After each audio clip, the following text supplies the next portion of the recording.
Welcome back after the break. जिक्र फैसलाबाद का। आटे का बहरान पैदा करने वाले इंतजामिया के शिकंजे में आ गए।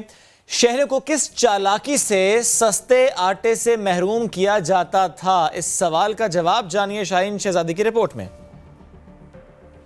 गंदम का मसनूई बहरान, कौन है जिम्मेदारान? आटे की मसनूई किल्लत कैसे पैदा की जा रही है, चलिए हकाइक से पर्दा उठाते हैं।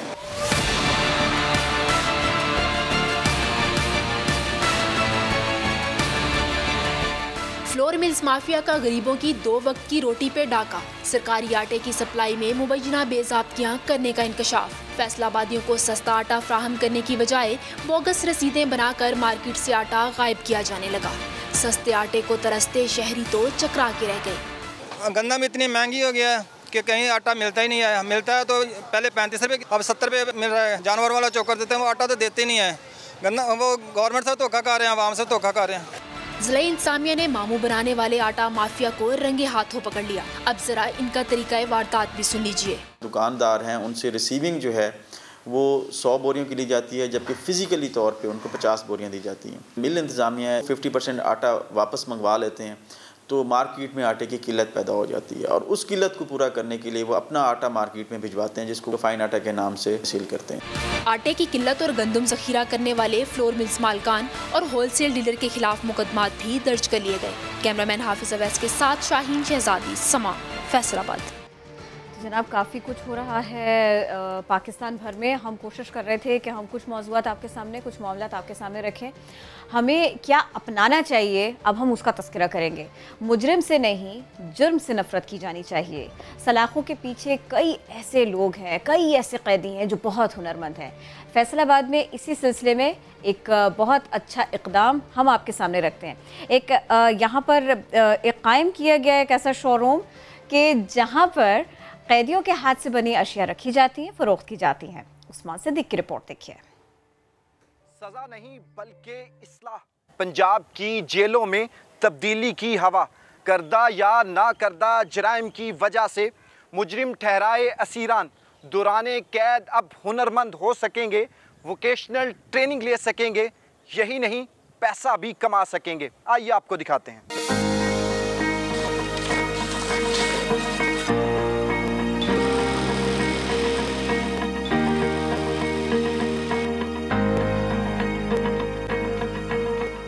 किसी ने की सतरंगी कढ़ाई तो किसी ने मोती मोती जोड़कर कपड़े की शान बढ़ाई। पंजाब की जेलों में सलाखों के पीछे टैलेंट की है दुनिया आबाद।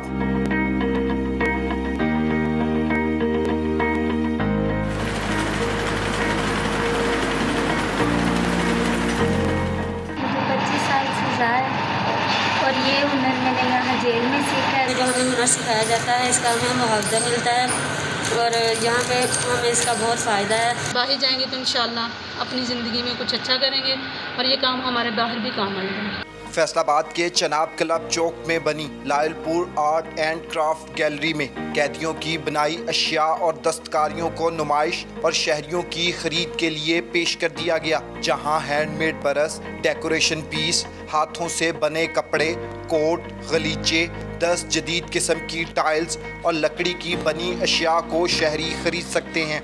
अर्निंग्स में से इनपुट को निकाल के टोटल प्रॉफिट जो है कैदियों को डाइवर्ट किया जाएगा, जिससे उनकी माली इमदाद होगी। और सबसे बड़ी बात, जब वो प्रोडक्ट वहाँ बिकेंगे और आवाम को ये पता चलेगा कि ये कैदियों ने बनाए हैं, तो जो कैदियों की मुआशरे में रिजेक्शन हो चुकी होती है उसकी उनको एक्सेप्टेंस मिलेगी।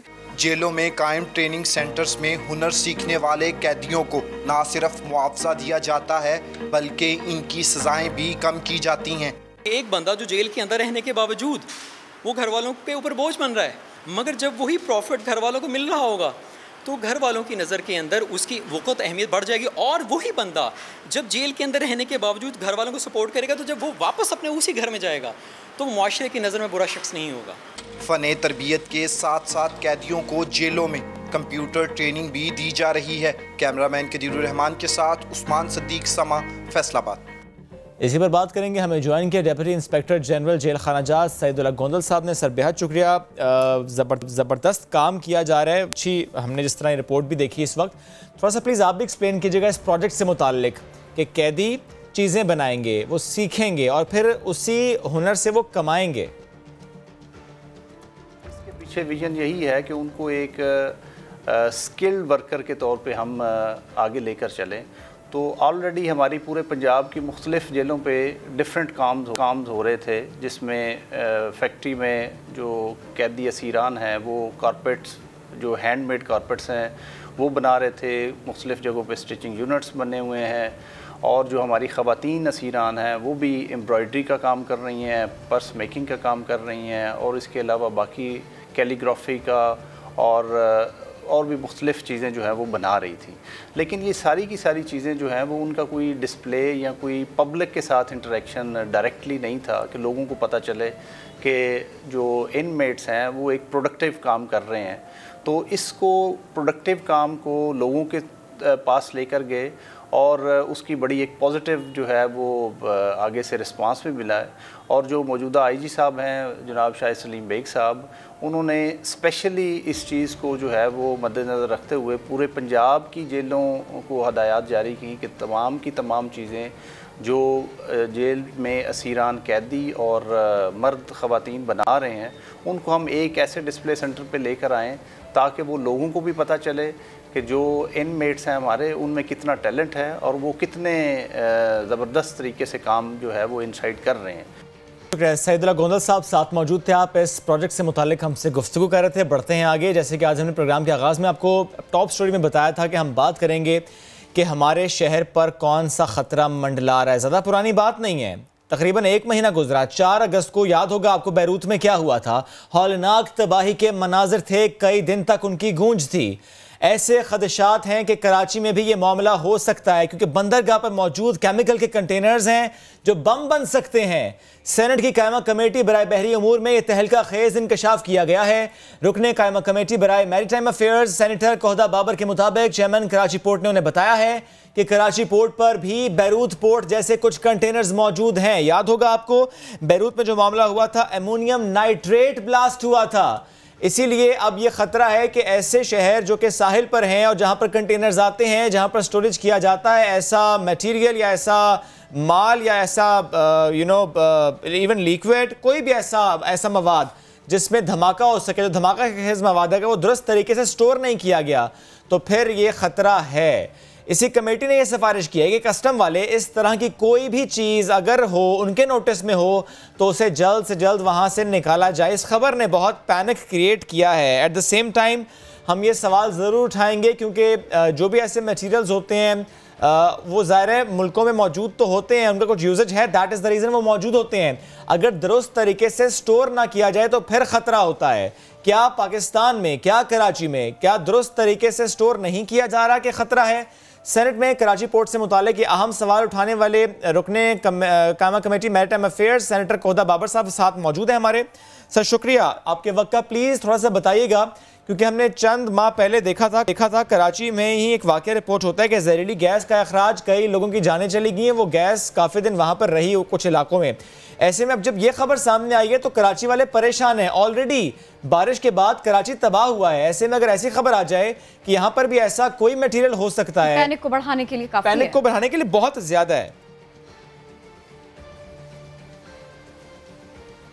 बिस्मिल्लाहिर्रहमानिर्रहीम। सबसे पहले अस्सलाम वालेकुम जी। देखें, मैं आप लोगों को आपके तवज्जुह से मुल्क के लोगों को बताना चाहता हूँ कि पैनिक करने की ज़रूरत नहीं है, लेकिन यह है कि हमें देखना ज़रूर चाहिए कि कोई चीज़ अगर वो ख़तरनाक साबित हो सकती है फ्यूचर में, हम पहले से उसका तदारुक कर लें, उसकी रोकथाम के लिए काम कर लें। अब ये ऐसा भी सिचुएशन नहीं है, अमोनियम नाइट्रेट की कोई चीज़ ऐसे वहाँ पे मौजूद नहीं है पोर्ट में। बात इस तरह से शुरू हुई थी कि मैंने क्वेश्चन किया था कि क्या खुदा न खास्ता हमारे पास भी ये वाक़या, देखें हम बाद में रोते हैं फिर जाकर, जैसे अभी आप बता रहे थे कि गैस का अखराज हुआ, बहुत सारे लोगों की जान का नुकसान हुआ, लेकिन आज तक उसका कुछ पता नहीं चल सका। कल खुदा न खास्ता इस तरह का कोई वाक़या होता है और फिर जिम्मेदार कौन होंगे? कोई किसको जिम्मेदार? सबसे पहले तो मैं अपने आप को कहूँगा कि मैं यहाँ ऐवान बाला में बैठ के अगर ये काम सही नहीं करवा सका तो और हुकूमत में एलाइज होते हुए ये काम सही नहीं करवा सका तो सबसे पहले जिम्मेदारी मेरी बनती है। तो मेरा आपके तवज्जुह से पैनिक करने की ज़रूरत नहीं है। कुछ उन्होंने इस तरह से बात की थी कि वाकई में वहाँ पे एफिशिएंसी की बात हो रही थी कि कराची पोर्ट एफिशिएंट नहीं हो रहा, रीज़न क्या है? तो रीज़न का पता चला कि 8000 कंटेनर्स ऐसे हैं जो सालों से वहाँ पड़े हुए हैं। अब उसके अंदर क्या है ये तो कस्टम ही बता सकता है कि उसके अंदर क्या है। और वो 1 लाख से 1.5 लाख पैकेजेस ऐसे हैं जो पड़े हुए हैं जिनका कोई वाली वारिस नहीं है और कस्टम उनको क्लियर करके बाहर नहीं फेंकता। वहाँ पे इसी तरह से और बहुत सारी चीज़ें हैं जो कराची पोर्ट का 40% ऑक्युपाइड करके रखी हुई हैं। तो उससे क्या हो रहा है, कराची पोर्ट की एफिशिएंसी को फ़र्क पड़ रहा है। और उसी दौरान हमने ये क्वेश्चन भी रेज़ किया कि क्या कोई उनमें ऐसा केमिकल या ऐसा कोई मवाद जो ख़तरनाक साबित हो सकता है। तो उन्होंने कहा हाँ, ख़तरनाक साबित हो सकते वाले भी हमारे पास 9 हैं, वो हमने आइडेंटिफाई करके अलग से कर दिए। वो ये तो इनकी मेहरबानी है कि इन्होंने आइडेंटिफाई कर दिए हैं वो 9 खतरनाक जो भी है उसमें जो भी चीजें हैं। बात तो ये ना कि उसका आइडेंटिफाई हो जाना ही काफी नहीं है, वो आइडेंटिफाई करके वो रिस्क फैक्टर जाता रहेगा अगर उसको आइडेंटिफाई भी करें, उसको सिक्योर भी करें। यही तो हमने जी ये सिक्योर और आइडेंटिफाई दोनों कर दिया इन लोगों ने। लेकिन ये मसले का हल नहीं है। मसले का हल ये है कि ऐसे बहुत सारे और कंटेनर्स 8000 कंटेनर्स पड़े हुए हैं। ये कस्टम की ड्यूटी थी, ये इतने सैकड़ों सालों से, ये 1-2 साल की बात नहीं है। और 2 सालों से तो सैकड़ों लेटर मैरीटाइम अफेयर्स कस्टम को अभी तक लिख चुकी है कि भाई हमारे पास ये चीजें क्लियर करें जिससे पोर्ट की एफिशिएंसी को भी फर्क पड़ रहा है। आगे क्यों नहीं बढ़ रहा? पैकेजेस पड़े हुए हैं, आप यकीन करें जी ये तो हमारे इल्म में तो ये कल ही आया ये मामला। तो हमने अपनी अकेली कमेटी में बुलाया है उनको FBI के चेयरमैन साहब को। उनके साथ अभी अभी मेरी कल भी बात हुई है चेयरमैन पोर्ट से, तो उन्होंने यही बताया कि उनका कांटेक्ट है। अब देखें, पहले ऑपरेशंस के जो थे हमारे मेंबर ऑपरेशंस जो थे या मेंबर उनको कस्टम कहें, वो कोई दूसरे शख्स थे। अभी कोई 1-2 महीने हुए हैं, कोई नए शख्स आए हैं। तो शायद अब उनका और चेयरमैन पोर्ट का सीरियस इस नोट पे इस मामले पे वो बैठ गए हैं कि हम बहुत सारे लेटर्स मैरीटाइम अफेयर्स वाले लिख चुके हैं FBI को कि इसकी क्लियरेंस के लिए। तो उम्मीद यही है कि इंशाल्लाह ताला अब जैसे ये मामला उठा है, और आप लोगों का भी शुक्रिया कि आप लोगों ने इस मामले को उठाया, तो उम्मीद यही है कि चेयरमैन FBI खुद नोटिस लेके कस्टम अकाम से कहेंगे कि ये सारे कंटेनर्स वहां से क्लियर करवाएं। अब मुझे बताएं सर, आपने खुद कहा कि 9 ऐसे मटेरियल या 9 ऐसे केमिकल वहां पे आइडेंटिफाई हुए जो खतरनाक थे, जिन्हें अलग कर लिया गया। कुछ शेयर किया गया उनसे मुतालिक? बिकॉज आपने ये तो कहा अमोनियम नाइट्रेट नहीं है एग्जैक्टली केमिकल मैं नहीं कह सकता उनको, लेकिन वो केमिकल्स में नहीं कह सकता एग्जैक्टली, लेकिन ऐसा है कि वो खतरनाक साबित हो सकते हैं। वो आइडेंटिफाई कर लिए हैं, उनको सिक्योर कर लिया है पोर्ट वालों ने। इस वक्त कराची पर ऐसा कोई खतरा यानी कि मौजूद नहीं है, हम ये कह सकते हैं? मेरा सवाल यही है, नहीं अल्हम्दुलिल्लाह ऐसा कोई खतरा मौजूद नहीं है, लेकिन निशानदेही हो गई है तो उसको बाकी चीजों को भी साफ किया जाए, ये हमारा कस्टम से डिमांड है। सर प्रोटोकॉल क्या है अगर आप शेयर कर सकें, क्योंकि जाहिर है एक नॉर्मल प्रैक्टिस है, कंटेनर्स आते हैं यहाँ पर कराची में, और ऐसे में अगर आप कह रहे हैं कई सालों से 8000 कंटेनर्स यहाँ पर मौजूद हैं जिनका वाली वारिस कोई नहीं है, जो क्लियर नहीं हुए, नॉर्मल प्रैक्टिस नॉर्मल प्रोटोकॉल क्या है? क्या ये कभी डिस्कस हुआ है कि इतने सालों का ये मामला इतने सालों बाद अब डिस्कस हो रहा है? एफिशिएंसी बढ़ाने की बात हुई तो डिस्कस हुआ? जी एग्जैक्टली ये तो हमने कह रहा हूं ना, ये मैंने क्वेश्चन किया तब ये बात डिस्कस हुई, तब पता चला कि वो तो अब मैरीटाइम अफेयर्स वाले और पोर्ट वाले ये कह रहे हैं कि हमने सैकड़ों की तादाद में, यानी कि 1-2 नहीं सैकड़ों की तादाद में लेटर लिखे हैं। अब देखें ना, ये एफिशिएंसी है हमारे कस्टम की कि कस्टम को, क्योंकि अब पोर्ट का मामला नहीं होता, होता ये है कि कोई भी कंटेनर आता है, पोर्ट उनको as a service provider service देती है। अब उस कंटेनर में चीजें क्या हैं ये चेक करना कस्टम का काम होता है, उसको क्लियर करके बाहर भेजना कस्टम का काम होता है। तो कस्टम अपने काम से कासिर रही है और सैकड़ों सालों से ही रही है, यानी कि मैं 1-2 साल की बात नहीं कर रहा, कई सालों से उन्होंने ये काम नहीं किया। और मुझे ये बताइएगा कि अब जब आप इस मामले में सवाल कर रहे हैं, कुछ ना कुछ फैक्ट्स आपके पास आ रहे हैं, कहाँ कहाँ पर मामला रुका हुआ है, ये सारी की सारी बातें सामने आती चली जा रही हैं, कितने पुरुम्मीद हैं आप कि कस्टम अपना काम करे, प्रॉपरली करे? जो एरिया ऑक्यूपाई किया हुआ इन कंटेनर्स ने, वो वाला इशू भी थोड़ा सा रिजॉल्व हो। उम्मीद है, क्योंकि जी बिल्कुल यही तो मसला है। आप देखें ना, अगर 40% लैंड वहां का पहले से ही इतने सालों से ऑक्युपाई किया हुआ है कंटेनर्स ने, तो अब पोर्ट की क्या एफिशिएंसी रहेगी? यही पोर्ट ज़्यादा बेहतर काम कर सकेगा, यही लोगों को ज़्यादा फ़ायदा दे सकेगा। कराची पोर्ट आपको पता है हमारे पूरी इकॉनमी का हब है, और उसमें अगर उसकी एफिशिएंसी पिछले कई सालों से 40% ऑक्युपाई होने की वजह से कम पड़ गई थी, तो उसको हम लोग इंक्रीज करने के लिए अगर एक महकमा और इस एक महकमे की वजह से काम खराब हो रहे थे, तो हमें उम्मीद है कि अब नया सेटअप आया है FBR का। मैं खुद भी FBR का पहले मेंबर रहा हूँ पॉलिसी बोर्ड का, और उन्हीं के रवैये की वजह से मैंने लास्ट टाइम वहाँ से मेंबरशिप से भी रिजाइन किया था। रीजन यही था कि मैं देख रहा था कोई काम नहीं करता। सर तो मुझे प्लीज ये बताइएगा, नए लोग आए हैं, उम्मीद करते हैं कि वो लोग बेहतर तरीके से, ठीक, नया सेटअप, नए लोग, बेहतर तरीके से काम होगा। लेकिन सर क्या ये मामला डे 1 से ऐसा ही है जब से पोर्ट ऑपरेशनल है? क्या ये ऐसा ही मामला चलते आए, इसी तरह से कंटेनर आते गए, जो क्लियर नहीं हुए वो वहाँ रख दिए जाते थे? क्योंकि ज़ाहिर है 40% अगर पोर्ट इस वक्त ऑक्यूपाइड है उन कंटेनर से, तो 40% इज़ बिग फिगर। तो अगर आप मुझे ये शेयर कर सकें कि शुरू से ऐसा या बीच में कुछ चीज़ें बेहतर भी हुई, कस्टमर ने बेहतर काम भी किया? आप देखें ना 8,000 कंटेनर्स एक दिन में तो जमा नहीं हुए ना, या 8,000 कंटेनर्स कोई 20-25 सालों से जमा हुए हैं। तो यानी कि आप देखें 20-25 सालों से ये काम चल रहा है, और शायद हो सकता है उससे ज्यादा सालों से चल रहा है। तो ये और एक 1.5 लाख पैकेजेस हैं साथ में वहां पर अंबार लगे हुए हैं। अगर आप में से कोई इन 8,000 कंटेनर्स के अलावा 1.5 लाख पैकेजेस हैं, वो जो लकड़ी के वो जो जी एग्जैक्टली वो पैकेजेस अलग हैं, वो कंटेनर नहीं होते, छोटे पैकेजेस होते हैं। सर अगर आप रहनुमाई कर सकें इस मामले पर, अगर आपके इल्म में ये बात हो कि लॉ इससे मुताल्लिक क्या कहता है, अगर आप कहते हैं कस्टम सही से काम नहीं कर रहा, एक ऐसा कंटेनर, एक ऐसा पैकेज जो कि वो क्लियर नहीं कर सकते, बाय लॉ क्लियर नहीं कर सकते, वो क्लियर हो नहीं रहा, तो कस्टम को करना क्या चाहिए? और ये भी बताइएगा नए सेटअप को दिन कितने हो गए अभी? देखें अभी 1 महीना, शायद 1.5 महीना उनको हो गया नए सेटअप को।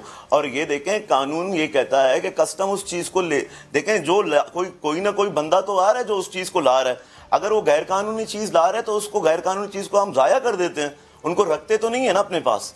और अब मुझे नहीं पता कि आप वो 20, 22, 25 साल पुराने लोगों को आइडेंटिफाई कैसे करेंगे, ठीक है, उनको कैसे निकालेंगे, उनका कोई मैकेनिज्म इन्होंने बनाना पड़ेगा। अगर कोई वाली वारिस नहीं है और वो खतरनाक है तो आप उनको फिर तल्फ करना चाहिए, क्योंकि खतरा बहरहाल मौजूद रहता है। बेहद शुक्रिया सर। तो वापस भिजवाएंगे तो कैसे, अगर पुराना हो गया बहुत ज्यादा और किसी को मालूम नहीं कैसे वापस आएगा? ये तो गौरी रसीदें पूछने का है, रिकॉर्ड्स देने का है, ट्रेल्स देने का है, निकल आता है, सब निकल आता है। इतना आसान होता तो ना जाने कौन कौन दे चुका होता है यहाँ से लेके लंदन तक। True that.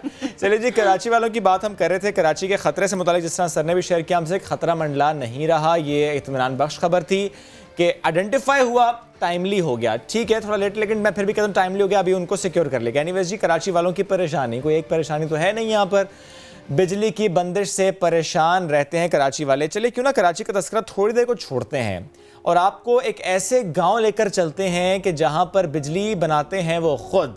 अरे वहां पर है किरण सोलर पैनल्स, और क्या जबरदस्त किरण यहाँ का माहौल है। अपनी बिजली महंगी होती चली जा रही है ना, मुझे लगता है ये करना पड़ेगा, यहीं जाना पड़ेगा। और किरण समंदर किनारे खूबसूरत सा ये गाँव मुबारक विलेज, यहाँ पर हमारे टीम मेंबर्स गए थे, हमें छोड़कर गए थे। अब्दुल्ला जावेद, मैं बाद में पूछूंगी अब्दुल्ला भाई से। काशिफ एज़वेल, ये गए थे जनाब वहाँ पर, बड़ा एंजॉय उन्होंने किया। कुछ नहीं कह सकता। ठीक है, क्या इन लोगों की वर्किंग है, हम दिखाते हैं आपको।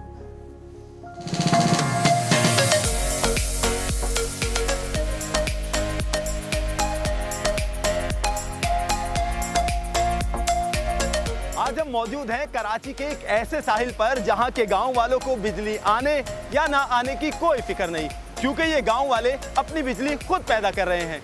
इस पूरे अमल में WWF इनकी मदद कर रहा है, और ये है वो गांव जिसकी हम आपको सैर कराएंगे। आइए आपको लेके चलते हैं।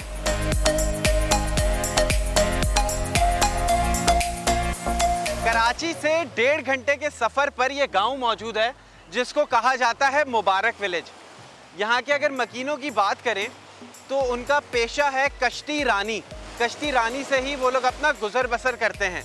लेकिन जब भी मुबारक विलेज का नाम आता है तो दिमाग में एक ही चीज़ आती है, यहाँ का साहिल और पिकनिक पॉइंट। लेकिन साहिल के इस पार गांव में रहने वाले अपनी ज़िंदगी कैसे गुजारते हैं, वो क्या कुछ कर रहे हैं, कितनी तब्दीली ला चुके हैं, आज यही दिखाने आए हैं।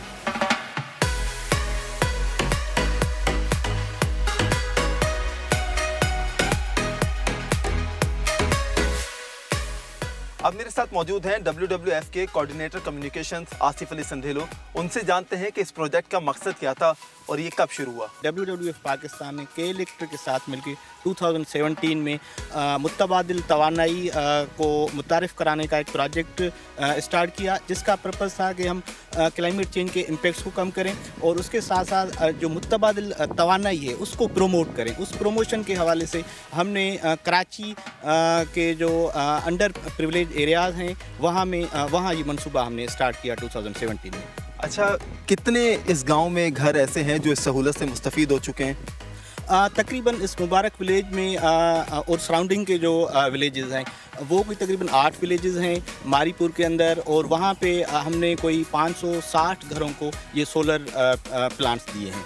WWF की बेहतरीन काविश अपनी जगह, लेकिन यहाँ के मुकामी लोग इस प्रोजेक्ट से कितना खुश हैं, अब आपको वो भी दिखाते हैं। हमारे साथ मौजूद है खुदा बख्श साहब, जो मुबारक विलेज कम्युनिटी को हेड करते हैं। खुदा बख्श साहब, मुझे ये बताएं कि जब WWF ने ये इक़दाम नहीं लिया था तो आप लोग यहाँ कैसे गुजर बसर करते थे?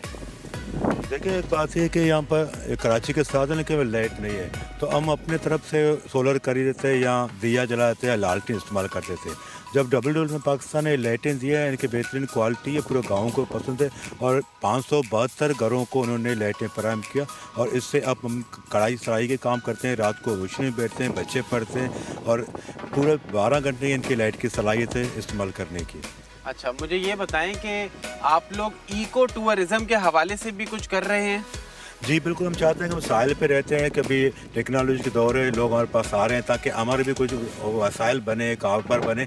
तो हम सर्फिंग लोगों को यहाँ पे कराते हैं, चरना आइलैंड पे लोग आते हैं घूमने फिरने को, तो हम उनको कश्तियाँ फ्राहम करते हैं, वहाँ अंडर वाटर डाइविंग कराते हैं। तो ये सहूलतें हमारे पास मौजूद है, अगर लोग आना चाहते हैं इसमें बनोगे, क्योंकि हम प्रोफेशनल लोग हैं तैराकी के लिहाज से।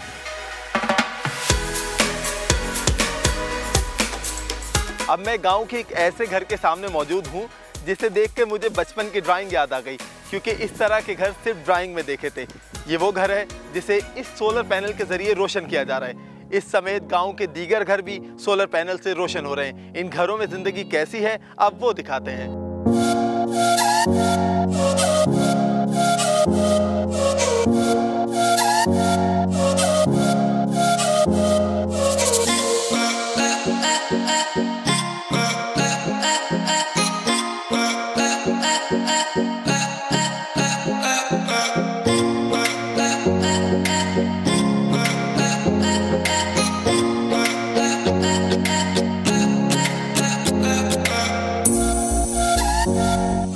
ये गांव दिन भर सूरज की रोशनी जज्ब करने के बाद रात में जगमगाता है, और इसी रोशनी में बैठ के यहाँ के बच्चे तालीम हासिल कर रहे हैं और अपना मुस्तकबिल संवार रहे हैं।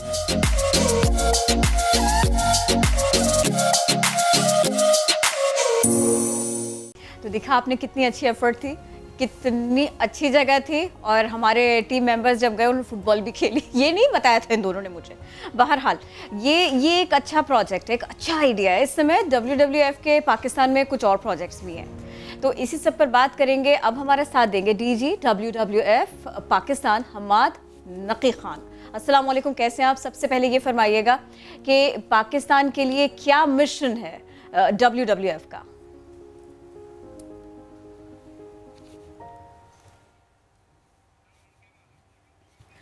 मैं कोशिश कर रही हूँ कि सर आपको आवाज़ भी जाए और हम इस सिलसिले में बात भी करें, क्योंकि एक विलेज ही क्या, बिजली से महरूमी यहाँ तो कोई मायने ही नहीं रखती।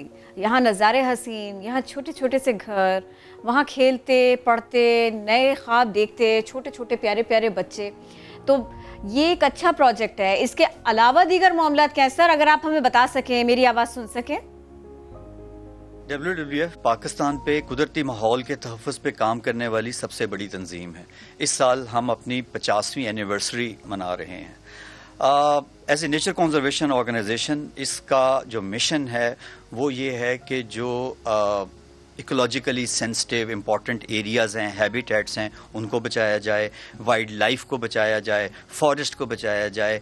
ऐसे एक्शंस लिए जाएं जिससे फ़ज़ाई आलूदगी, पानी की आलूदगी, उसको कम किया जा सके और कुदरती वसाइल का जो इस्तेमाल है वो दानिशमंदाना हो। ये बहुत कोशिश की जाती है कि हम we are part of this international network, लेकिन हम जो काम कर रहे हो जिस मुल्क में वो अलाइंड हो कि वहाँ के जो अपने जो नेशनल प्रायोरिटीज़ हैं, नेशनल इश्यूज़ हैं, तो इस लिहाज से हमारा जितना भी जो काम है वो टोटली अलाइंड है जो पाकिस्तान की कंजर्वेशन की जो प्रायोरिटीज़ हैं, जो पाकिस्तान के इश्यूज़ हैं। और मैं समझता हूँ कि उसमें, जैसे मैं आपको एक उसकी एग्जांपल दूँ कि पाकिस्तान में हम समझते हैं कि पानी के जो इश्यूज़ हैं, चैलेंजेस हैं, क्वालिटी के हिसाब से भी और क्वांटिटी के हिसाब से भी वो बहुत अलार्मिंग हैं। और हम क्लाइमेट चेंज को अगर आप देखें, हम we are one of the top 5 most vulnerable country, which means के यहाँ पे जो क्लाइमेट चेंज के जो इम्पैक्ट्स हैं, बेशक वो जो नेचुरल डिज़ास्टर्स हैं उनकी इंटेंसिटी में, उनकी फ्रिक्वेंसी में इजाफा, बेशक वो कि जो पानी की जो अवेलेबिलिटी है कि जैसे ग्लेशियर मेल्ट हो रहे हैं वो पहले ज़्यादा होगा फिर वो कम होगा, तो ये तमाम जो यानी हैं इसके ऊपर इन पे काम करने की ज़रूरत है। और हमारे ज़्यादातर जो प्रोजेक्ट्स हैं वो टोटली इन्हीं इश्यूज़ के ऊपर काम किया जा रहा है। सही सर, मौजूदा वक्त में आप लोग जिस तरीके से काम कर रहे हैं और भी डिफरेंट प्रोजेक्ट्स होंगे, मैं चाह रहा हूँ उनसे मुतालिक भी अगर आप शेयर कर सकें। और मुतबादिल बिजली के लिए मज़ीद अगर प्लान्स आपके पास हैं जिससे मुतालिक आप लोगों ने मुशावरत की होगी, प्लीज़ वो भी शेयर कीजिएगा। कराचियाइट ये सुनने के लिए बेताब है, ये मुतबादिल बिजली वाला जो कॉन्सेप्ट है। देखें, जो सिविल सोसाइटी ऑर्गेनाइजेशंस होती हैं उनका एक मकसद होता है उनके काम का कि वो जो अच्छी प्रैक्टिसेस हैं, जो कोई भी ऐसी इंटरवेंशन करें कि जो एक उनके पॉलिसी के काम को आगे बढ़ा सके।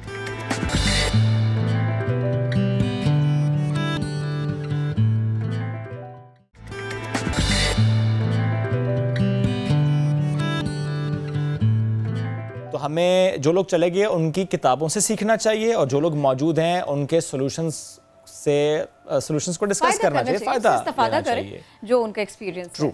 और जो एक कुंजी है ना आगे बढ़ने की, वो तालीम है, वो इल्म है। और इस सिलसिले में जितना काम करें वो कम है।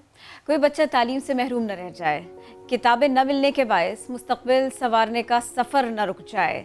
यही फ़िक्र थी कि नौजवानों ने उमरकोट में बच्चों के लिए 5000 किताबें जमा कर ली। इन नौजवानों का मकसद क्या है, कैसे ये लोग काम कर रहे हैं, इल्म की रोशनी कैसे फैलाना चाहते हैं, हम आपको दिखाते हैं।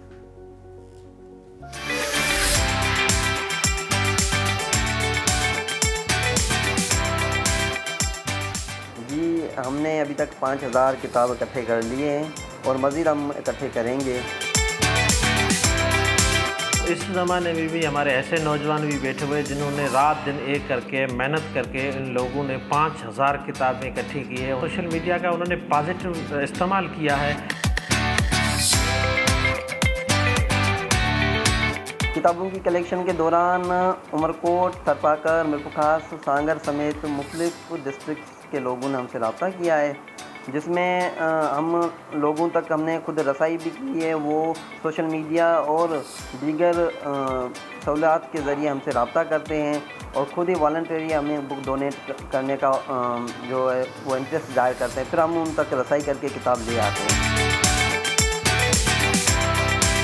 हुकूमत से हमारा ये मुतालबा है कि इस लाइब्रेरी में और भी मज़ीद अच्छी और निसाबी और गैर निसाबी किताबें रखी जाए। मैं समझता हूँ कि हम न सिर्फ उमरकोट डिस्ट्रिक्ट बल्कि थरपारकर डिस्ट्रिक्ट के जो तलबा हैं वो भी इससे फ़ायदा लेंगे, तो बाकी सिंध के जो नौजवान हैं वो भी इनको रोल मॉडल बनाएं।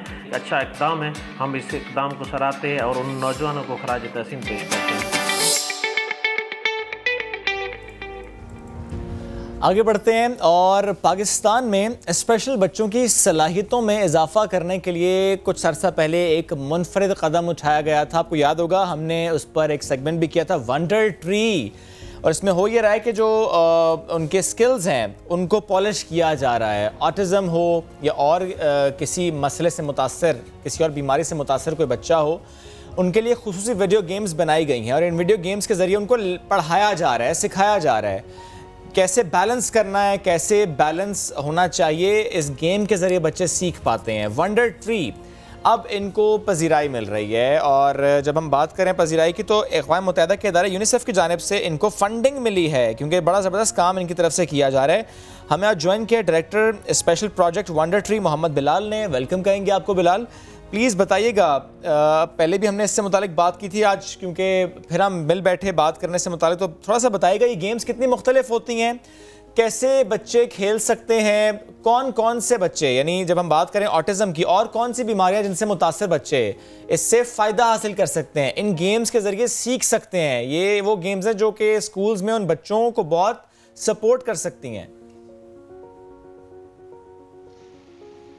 ये गेम्स स्पेशल बच्चों के लिए इसलिए मुख्तलिफ हैं क्योंकि इसके अंदर जो मेन पर्पज़ है इन गेम्स का वो फिजियोथेरेपी है।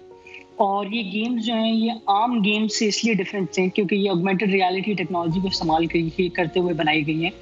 और इसके अंदर बच्चों को अपनी पूरी फुल बॉडी मूवमेंट के साथ ही गेम्स खेलनी होती है, जिससे हम उनकी फिजियोथेरेपी और जो मेडिकली साउंड हमने जो प्रोफेशनल्स होते हैं उनसे कंसल्ट करने के बाद ये थेरेपीज़ इन गेम्स के अंदर इंटीग्रेट की होती हैं। तो बच्चों की मूवमेंट काफ़ी ज़्यादा होती है, इसलिए ये नॉर्मल गेम से बहुत मुख्तलिफ होते हैं और इनको इन गेम से एडिक्ट होना काफ़ी मुश्किल होता है उनके लिए। अच्छा बिलाल, लास्ट टाइम जब हम लोगों ने इससे मुतालिक बात की तो उस वक्त तो एक टीवी स्क्रीन थी जिस पर हम खेल रहे थे, और उस वक्त भी हमने गुफ्तगू की थी कि शायद आगे आने वाले दिनों में मोबाइल फ़ोन पर भी खेला जा सकेगा, तो उससे मुतालिक अगर कुछ शेयर कर सकें।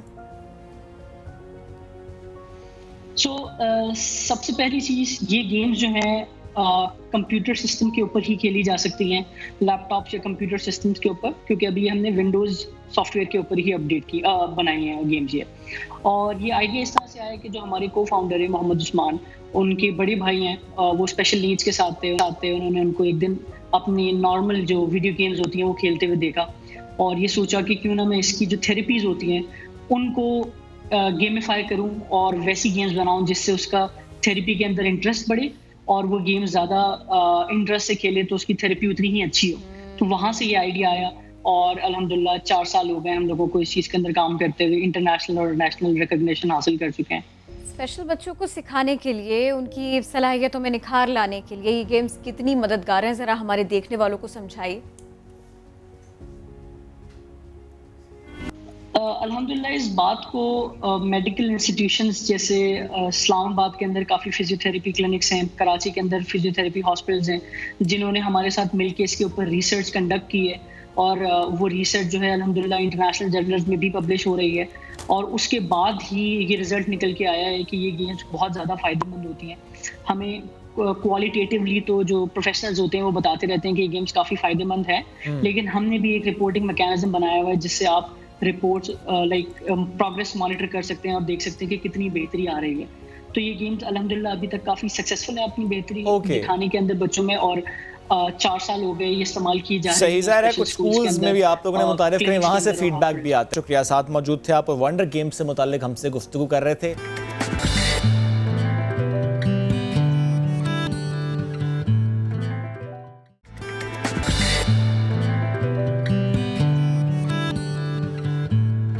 बात कर लेते हैं कोविड-19 की वैक्सीन की। सवाल ये है कि क्या वैक्सीन आ चुकी है और क्या फेज 3 का ट्रायल शुरू हो चुका है। Phase 3 trial that means human trial, क्या वो स्टार्ट हो चुका है। हमने कुछ रोज पहले भी इससे मुतालिक बात की थी। और कोरोना की रोकथाम के लिए यूं तो कोरोना का जोर टूटा है, यूं तो कोरोना कम है, लेकिन हुकूमत के इक़दामात क्या है। और वो जो आप ह्यूमन ट्रायल की बात कर रहे थे उसमें हमारे पास ये बड़ी अच्छी अपॉर्चुनिटी आई थी कि हम इसको थोड़ा सा स्किप भी कर सके, क्योंकि हमारे पास डेटा आ गया चाइना से और मुल्कों से भी। किरण उन्होंने बताया कि कुछ और मुल्कों में भी उसका ट्रायल हुआ है। तो इसी पर बात करते हैं। पार्लिमानी सेक्रेटरी बराए कौमी सेहत डॉक्टर नौशीन हामिद साहिबा ने हमें ज्वाइन किया, बहुत शुक्रिया आपके वक्त का। सबसे पहले प्लीज ये बताइएगा, जो चाइनीज वैक्सीन जिसका ट्रायल होना था, फेज 3 ट्रायल, जिसके लिए आप लोगों ने लोकेट किए थे कुछ एरियाज के, इन हॉस्पिटल्स में फेज 3 का ट्रायल होना है, हो गया आगाज? क्योंकि सितंबर का गालिबन कहा गया था। देखिए जी, कैंसिनो की एक चाइनीज़ वैक्सीन है जिसके बारे में पाकिस्तान जो है वो निगोशिएट कर रहा है और उसके बारे में हमारे उनके साथ तमाम जो मराहिल हैं, तमाम अप्रूवल्स जो हैं वो फ़ाइनल हो चुके हुए हैं। ये वैक्सीन इंशाल्लाह ताला 15 सितंबर को एक्सपेक्टेड है कि हमारे मुल्क पहुंच जाएगी और 20 तारीख से इंशाल्लाह ताला जो तकरीबन 8 से 10 हज़ार वॉलंटियर्स तैयार किए गए हैं उनको लगाने का अमल जो है वो 20 सितंबर से जो है वो इंशाल्लाह ताला स्टार्ट हो जाएगा। और इसके लिए जिन लोगों ने इसको लगाना है उनकी ट्रेनिंग्स जो हैं वो आजकल की जा रही हैं। वैक्सीन की स्टोरेज के लिए जो इंतज़ामात हैं वो तमाम मुकम्मल किए जा रहे हैं। तो इंशाल्लाह 15 सितंबर को ये पाकिस्तान पहुंच जाएगी और 20 तारीख से इसके क्लिनिकल ट्रायल। थोड़ा सा बता सकती हैं किस किस शहर में और किस किस हॉस्पिटल में? साइनोफार्म एक कंपनी की चाइना की जो है उसके क्लिनिकल ट्रायल्स इस वक्त यूएई में जारी हैं और हमारी एक ऑब्जर्वर्स की टीम जो है वो यूएई जा रही है और वो इसको ऑब्जर्व करेगी और जैसे ही उसके कामयाब ट्रायल्स जो हैं वो मुकम्मल होंगे तो वो वैक्सीन भी पाकिस्तान लाने का बंदोबस्त किया जा रहा है। और अगर ये ऐसा हो जाएगा तो ये बड़ा एक कॉस्ट इफ़ेक्टिव वैक्सीन होगी, वो भी पाकिस्तान में अवेलेबल हो जाएगी। ये फरमाइए, पिछले हफ्ते WHO ने वार्निंग जारी की थी कि अब कोरोना मुतासरीन में वो अफराद हैं जिनमें कोरोना की वबा बहुत कम है या फिर कोई अलामात ही मौजूद नहीं है, कुछ इस तरह के मामलात हैं। पाकिस्तान एडवाइजरीज को कैसे देख रहा है, किस तरह से हम काम कर रहे हैं? जी देखिए, ये हम सब कोरोना के 70 से 80% मरीज़ ऐसे होते हैं जो कि या एसिम्प्टोमेटिक होते हैं या उनके अंदर बहुत माइल्ड सिम्टम्स होते हैं।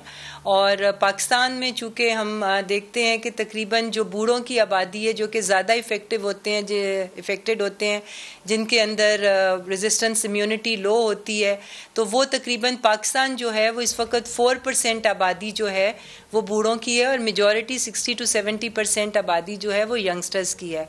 इसकी वजह से ये हमारी यहाँ पर इम्यूनिटी जो है वो कंपैरेटिवली बेहतर है और सिम्टम्स जो हैं वो कम नज़र आ रहे हैं।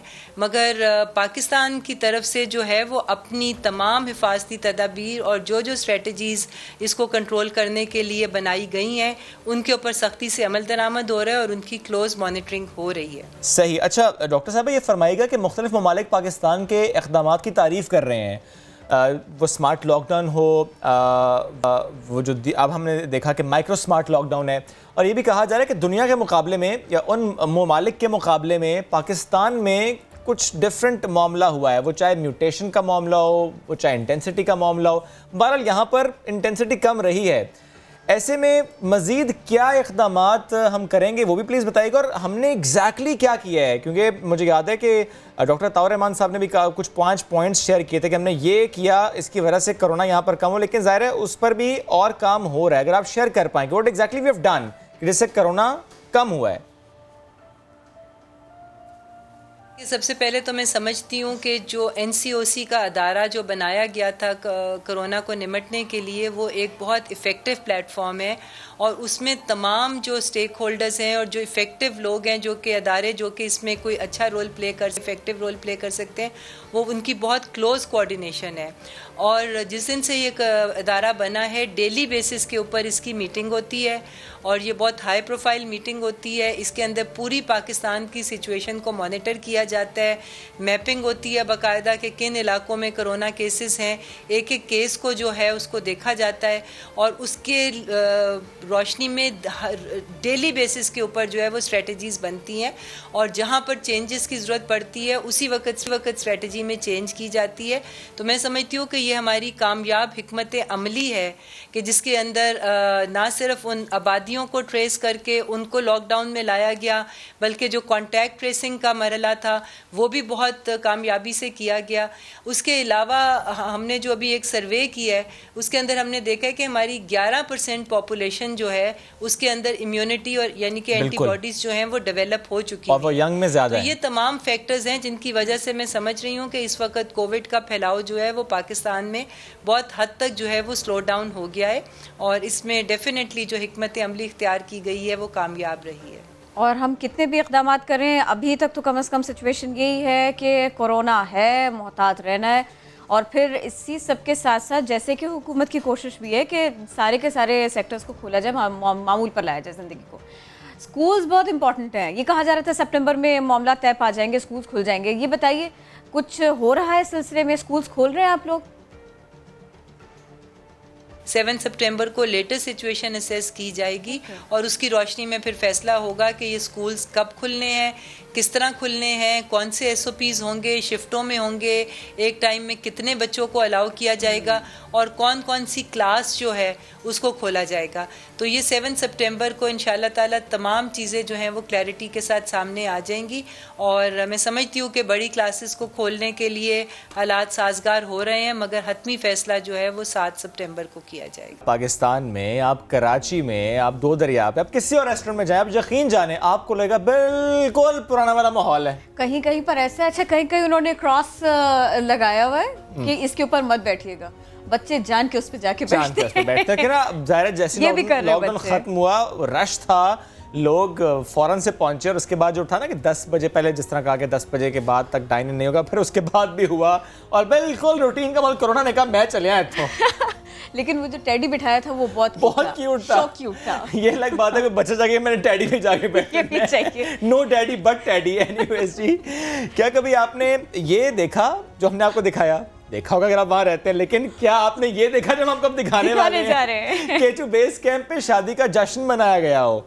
हम आपको आज मिलवाएंगे एक ऐसी पाकिस्तानी खातून से। जी किरण, मैं एक मिनट, ये देखिए आपने ना अब से पहले शादियां देखी होंगी, बैंड बाजा, बारात, रिश्तेदार, झूमर उन्होंने पहने हुए हो, बड़ी बड़ी बालियां हो, लहंगा शरारा गरारा हो, फूल लगे हो, लाइट्स हो। ऐसा नहीं है।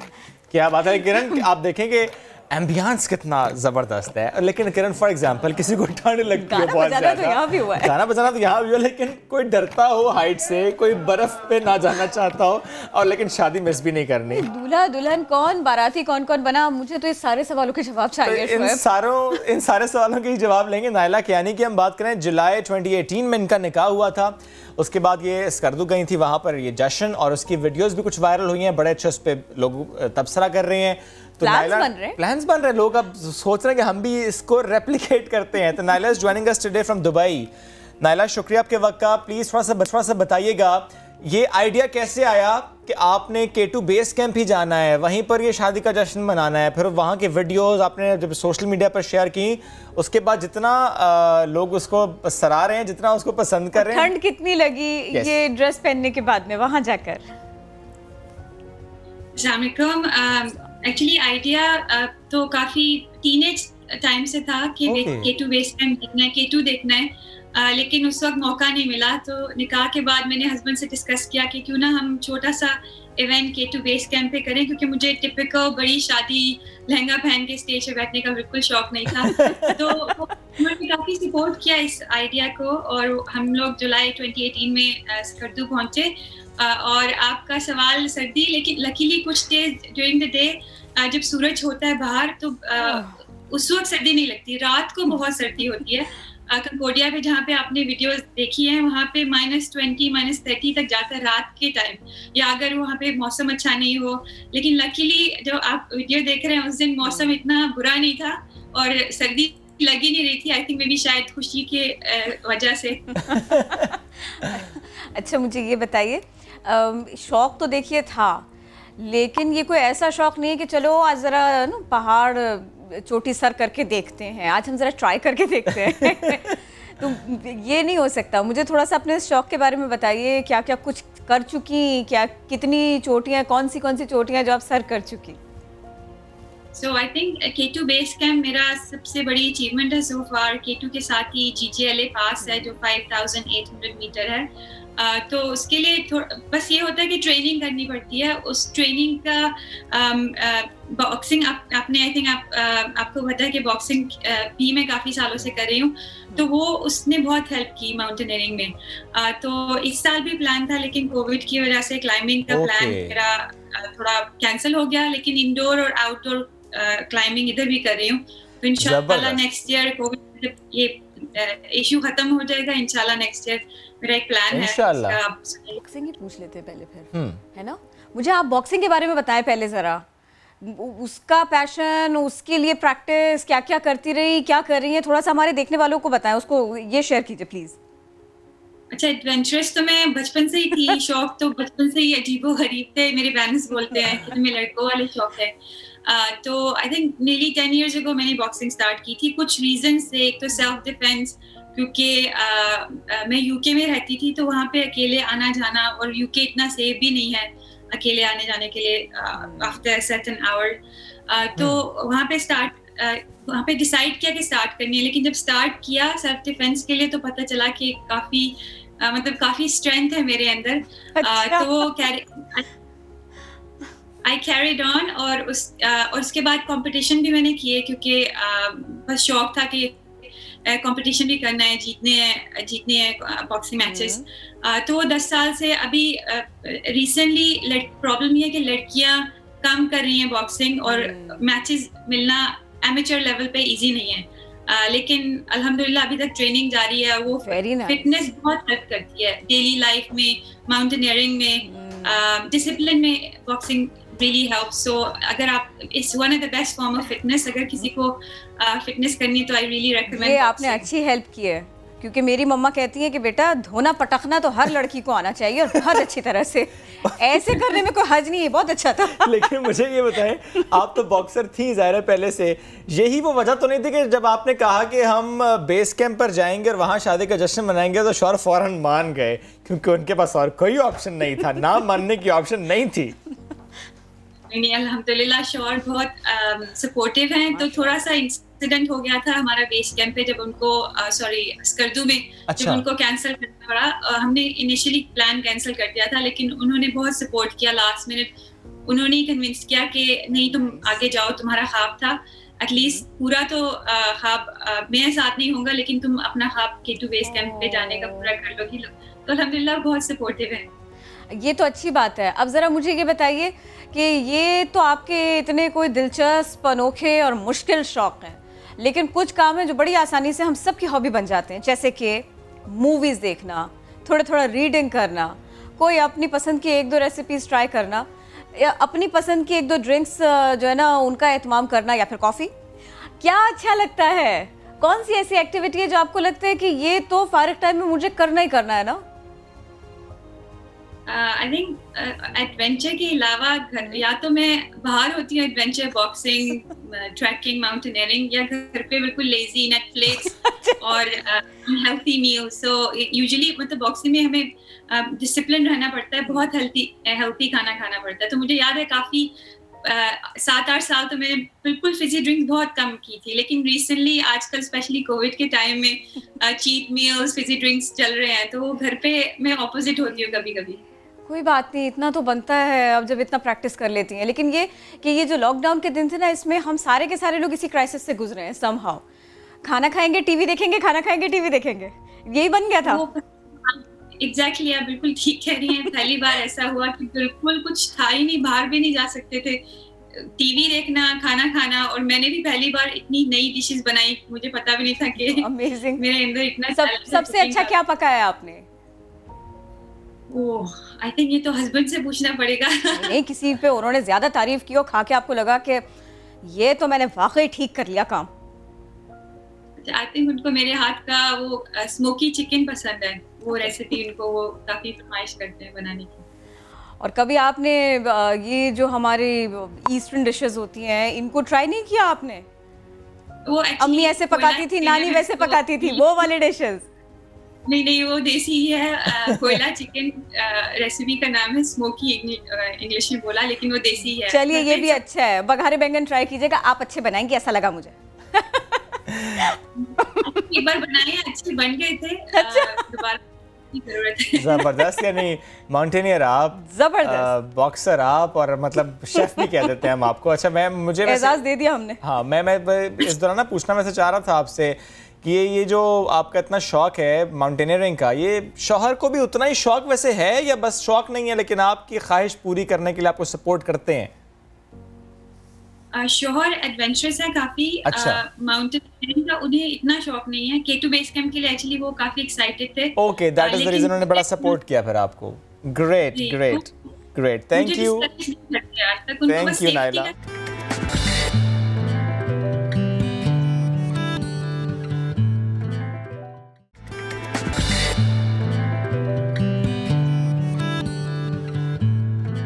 बात कर लें कुछ हमारी जो सेहत है उसके बारे में, सेहत आम्मा के बारे में, और क्या क्या कुछ हो सकता है इसके बारे में। और सब्जियों की बात आज हम करेंगे कि सब्जियां खाएं, सेहतमंद जिंदगी पाएं। कौन सी सब्जी किस मकदार में खाएं और उससे कितना फ़ायदा आपको होता है। जो रिसर्च हैं वो ये बताती हैं कि मटर अगर आप खाएंगे तो 5 बीमारियों से आपको महफूज रखेगा। ये आँखों और यानी ज़रा बिनाई के लिए बेहतरीन है, हाजमा दुरुस्त रखता है और कुछ और मसाइल मैंने सुना था इससे बाल भी अच्छे होते हैं। बाल भी अच्छे होते हैं। आपने सुना तो ठीक सुना होगा किरण? नहीं, मैं गलत भी सुन लेती। नहीं बिल्कुल नहीं, आपने गलत सुना होगा। इसके साथ साथ ज़ाहिर किरण में फाइबर होता है तो आपका डाइजेस्टिव सिस्टम अच्छा रहता है।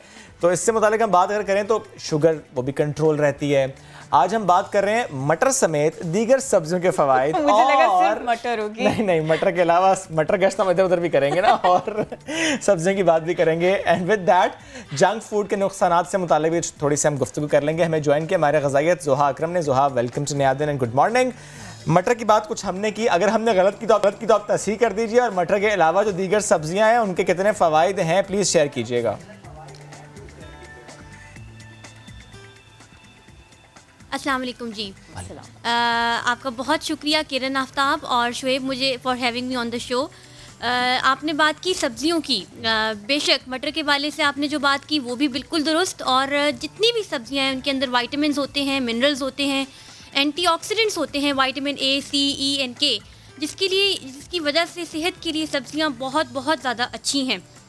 इसके साथ साथ मैं आपको कुछ सब्जियों के फ़वाइद के बारे में बताती चलूँ कि कैरेट्स यानी कि गाजरें ये जो हैं कैटरेक्ट्स की डिजीज़ के लिए बहुत अच्छी हैं। आई के लेंस के ऊपर एक डेंस सा क्लाउड बन जाता है जिसकी वजह से ब्लर्ड विजन हो जाता है, यानी कि इंसान को सही दिखाई नहीं देता।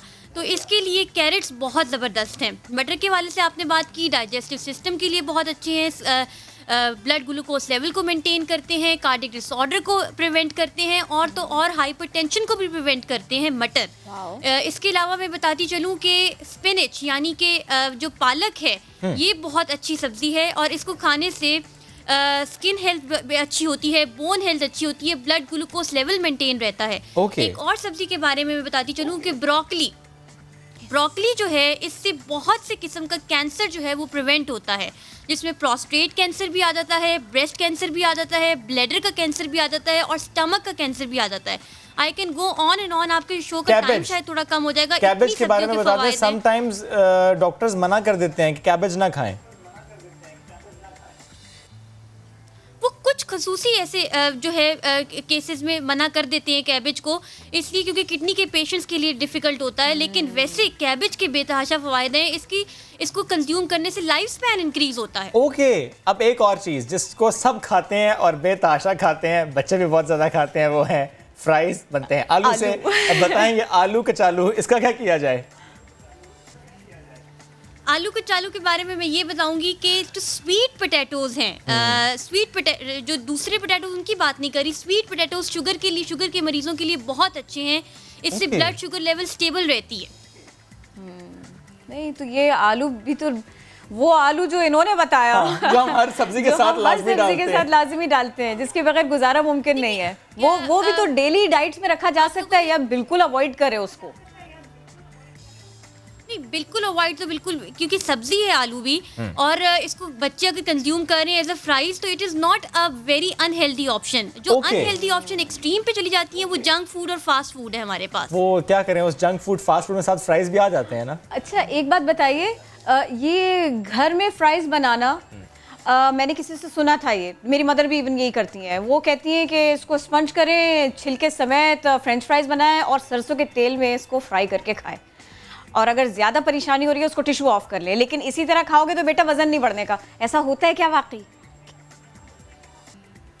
देखिए किरण, किसी भी चीज़ की ज़्यादती से वज़न तो बढ़ेगा। अगर आप सिर्फ फ्राइज़ ही कंज्यूम करिए जा रहे हैं और अपने मील के अंदर वेजिटेबल पोर्शन और मीट पोर्शन नहीं रख रहे तो डेफिनेटली उससे वज़न तो बढ़ेगा। लेकिन अगर ऑलिव ऑयल में कोई चीज़ तल रही है तो मैं इसको हाईली रिकमेंड करूँगी कि olive oil has a lot of health benefits. इसमें वेट लॉस में भी हेल्प करता है ऑलिव ऑयल।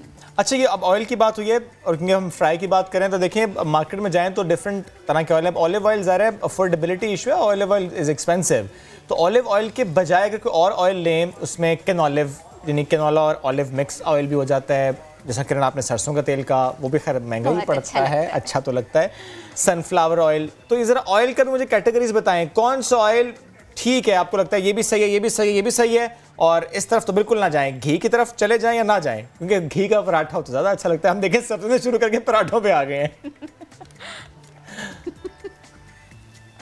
मैं फिर वही बात करूंगी कि किसी भी चीज़ की जो है ज्यादती जो है अगर उस तरह इस्तेमाल होगा तो वो डेफिनेटली नुकसानदेह है। दिन में 3 दफ़ा पराठा ना खाएं। घी के अंदर क्योंकि मैं वैसे बहुत ज़्यादा हार्ड लाइनर किस्म की डाइटिशियन नहीं हूँ।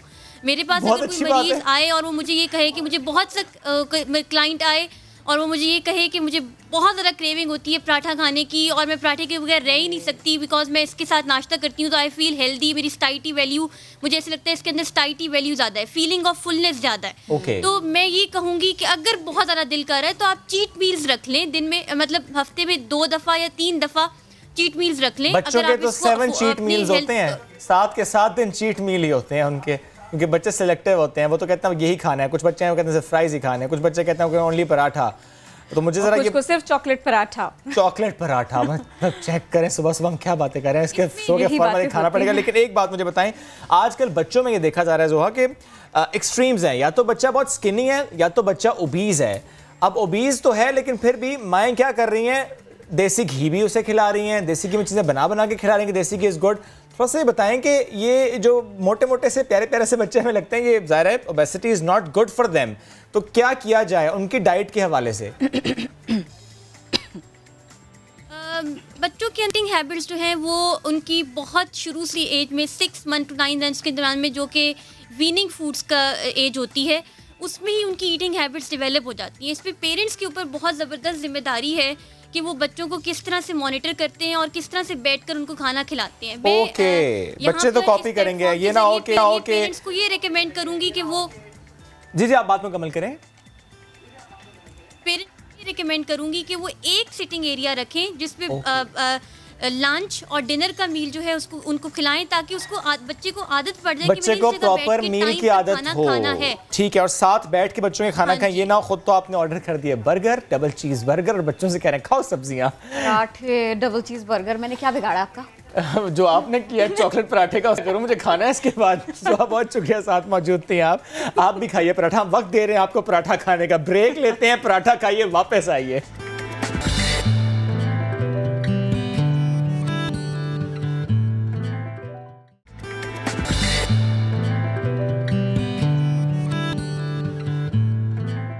बहुत प्यारे बच्चों से आज हमने आपकी मुलाकात करानी है, और ये वो बच्चे हैं स्कूल नहीं जाते। अब आप कहेंगे स्कूल नहीं जाते, फिर आप हमारी मुलाकात क्यों कराएंगे इनसे? भैया स्कूल नहीं जाते लेकिन कमाल करते हैं, जीत के आते हैं जहां भी जाते हैं, ट्रॉफी लेकर आते हैं, मेडल्स लेकर आते हैं। कराची से इनका ताल्लुक है। 11 साल मोहम्मद हाशिम और उनकी 7 साल बहन नुसैबा नूर सैयद। साइंस हो, स्पेस हो, रोबोटिक्स हो, हर शौक इनका है। मेरा अल्लाह कुछ नहीं छोड़ा, मुश्किल शौक। और ये कि फिर इस सबके साथ में ये मामला भी है भाई कि खाना पीना, खेलना, घर पर रहना, एक्टिविटी के लिए बाहर जाना, और जब बाहर जाना तो फिर जीत कर आना। सुपर फॉर्मूला क्या है इन सुपर किड्स का? मैं ये जानने में बहुत इंटरेस्टेड हूँ। किरण, मैं ये जानने में भी इंटरेस्टेड हूँ कौन कौन से मुकाबले ये जीत कर आए, बिकॉज इन्होंने 3-4 मेडल्स अभी रखे हुए अपने पास, ट्रॉफी भी है, शील्ड भी है। We have Hashim and Nusaiba and along with them उनकी मदर अरूज सीमी हमारे साथ मौजूद हैं। आपको भी वेलकम करें। Good morning to all of you. क्यों ना पहले आपसे गुफ्तगू का आगाज़ करें। ज़ाहिर है माशाल्लाह you are such a wonderful mother, कि इतने प्यारे प्यारे बच्चे और वो स्कूल जाए बगैर भी जहाँ जाते हैं आपका भी नाम रोशन कर रहे हैं, पाकिस्तान का भी नाम रोशन कर रहे हैं। ये बताइए इनको कितना टाइम देती हैं, प्रोफेशन पर कितना ध्यान, करियर पर कितना ध्यान, मैनेज कैसे करती हैं? पहले मुझे ये बताएं, फिर मैं बाकी सवाल पूछूंगी। स्टार्टिंग में जो है वो मेरा अपना बिलीव ये है कि 7 साल तक मैं बच्चों को किसी भी एकेडमिक्स के अंदर नहीं डालती हूँ। They do the projects, they do their work, तो मुझे बहुत ज़्यादा एक्स्ट्रा टाइम इनको नहीं देना पड़ता है। मेरा अल्टरनेट डेज़ का होता है ऑफिस, तो मैं अल्टरनेट डेज़ ऑफिस जाती हूँ और बाकी अल्टरनेट डेज़ घर पे होती हूँ, और उसी के साथ चीज़ें मैनेज होती हैं माशाल्लाह से। क्योंकि मैंने स्टार्टिंग से इनको इस तरह से ट्रेन किया है कि they have been doing research on their own, different projects में हम काम करते हैं, तो दे आर सेल्फ लर्नर्स। मैं आइडियाज़ दे देती हूँ कि जी आज आपने ये वाला टास्क है जो कंप्लीट करके रखना है, हम जब वापस आऊँगी उस वक्त तक। लाइक फॉर एग्जाम्पल मैं एक ही प्रोग्राम के नाम से शुरू करूँगी, इसका नाम है डेस्टिनेशन इमेजिनेशन। ये I started working on this programme जब हाशिम 4 साल के थे, और उसमें डिफरेंट तरह के प्रोजेक्ट्स होते, engineering, science, improv, service learning, हर तरह के आइडियाज से जो है वो प्रोजेक्ट निकलते हैं। हाशिम ने उनके ऊपर काम करना शुरू किया, उन प्रोजेक्ट्स के ऊपर। उसमें डिफरेंट आइडियाज़ होते हैं कि जी आपको बिल्डिंग्स बिल्ड करनी है या अम्यूज़मेंट पार्क की जो राइड्स हैं उनके ऊपर रिसर्च करनी है, इस तरह की चीज़ें। तो we started doing those kind of projects. हमने खुद वहाँ, हम लोग पहले अबू धाबी में होते थे तो हमने वहाँ पे किया। उसके बाद 3 years ago we came back to Pakistan, and then हमने क्या कहते हैं, इन्होंने उस पर भी नुसैबा भी 7 साल की है, and she started participating as well जब वो 4 साल। क्योंकि भैया बहुत सारी चीजें पढ़ ही रहे थे तो वहाँ से भी ठीक है, थोड़ा सा हेल्प भी हो गया। तो अब ये है कि अब हमने, जब 3 साल पहले पाकिस्तान हम लोग वापस आए तो I talked with the organisation Destination Imagination से, हमने बात की डायरेक्टली। हमने कहा कि we want to bring this programme to Pakistan as well, और हम ये प्रोग्राम पाकिस्तान भी लेकर आ गए। और माशाल्लाह से मेरे ही बच्चों ने नहीं, बल्कि इसके अलावा बहुत सारे बच्चे, TCF के सिटीजन फाउंडेशन के बच्चे, और बहुत अंडर प्रिविलेज बच्चे भी, और बहुत हाई स्कूल्स के बच्चे भी जिन्होंने इन प्रोग्राम्स के अंदर पार्टिसिपेट किया। तो सिमिलर मेरे बच्चे फिर इन्हीं तरह के प्रोजेक्ट्स में काम थोड़ा सा पेरेंट्स को आप बताइएगा, इससे पहले कि मैं ना प्यारे प्यारे बच्चों की तरफ जाऊँ, मुझे ये बताइएगा कि ये इसके लिए कैसा एम्बियंस घर का होना चाहिए इस तरह की लर्निंग के लिए? एक इस तरह, मतलब रिलैक्स्ड एनवायरनमेंट होना चाहिए सबसे पहले। If you want your kid to be a reader, you should have books in your house and you should be a reader. आप खुद पढ़ रहे हो, अगर आप खुद बुक्स नहीं पढ़ रहे तो आप एक्सपेक्ट नहीं कर सकते कि बच्चा रीड करेगा। घर में जो शोर, धमा चौकड़ी, मैंने सारे माहौल में ये बहुत ज्यादा मुमकिन नहीं हो पाएगा। धमा चौकड़ी भी चलेगा, वो भी चलेगा, ये चीजें चलती हैं हमारे साथ। जैसे हाशिम ही started reading when he was 7 years old। उससे पहले मैंने इनको ऊपर कभी भी ये नहीं फोकस किया कि आओ तुम्हें फोनिक्स पढ़ाती हूँ, ABCD पढ़ते हैं, कुछ नहीं। आप तो 3.5 साल में पढ़ाते हैं। नहीं, हमने कुछ नहीं फोकस किया इससे। उसके हाँ, हम रीड करते थे, मैं रीड करती थी, मेरे हस्बैंड रीड करते थे, इसके साथ बैठ के रीडिंग करते थे। And with in a month, जिस ये 7 साल के हुए हैं, और एक महीने के अंदर ही टॉट हिमसेल्फ टू रीड। वाह वाह। ये एक ऐसी चीज़ थी कि जो कि जिसने जो है ना मेरा एक वो लाइट बल्ब रोशन किया कि अरे the kids can do on their own, but at the right time, हम जल्दी कर रहे थे, when they are ready। अच्छा हाशिम, मैं जब बुक्स पढ़ती थी ना, आपसे थोड़ी छोटी रही होंगी या हो सकता है आपसे थोड़ी बड़ी, तो ये होता था कि मैं बुक्स के ऊपर ना लिखती जाती थी, मैंने इतनी बुक्स पढ़ ली, मैं गिनती थी बाकायदा। मेरे लिए तो बड़ा कारनामा था ना ये। तो अब आप मुझे बताएं, अभी तक कितनी बुक्स पढ़ी? कभी काउंट भी करते हैं ऐसी बुक्स? आपने कहा बस मुझे पढ़ना ही पढ़ना है। ये तो मामा से मुझे पढ़ना है, पढ़ लेता हूँ बस, और मैं हिसाब किताब नहीं पढ़ लेता हूँ, फिर वापस से पढ़ लेता हूँ। इसको अब बुक से दूर करना जो है वो बड़ा मुश्किल हो गया मेरे लिए। मतलब I have to push him कि हाशिम बस करो, नहीं पढ़ना, और बाहर खेलने चले, नहीं पढ़ना। And he love to read because he started reading on his own ना। अगर मैं उसको शुरू से पुश करती तो अभी भी माएँ अक्सर रोती हैं कि जी मेरा बच्चा रीड नहीं करता, कैसे रीडिंग करे, क्या करूँ। तो टिप यही है कि let them read on their own.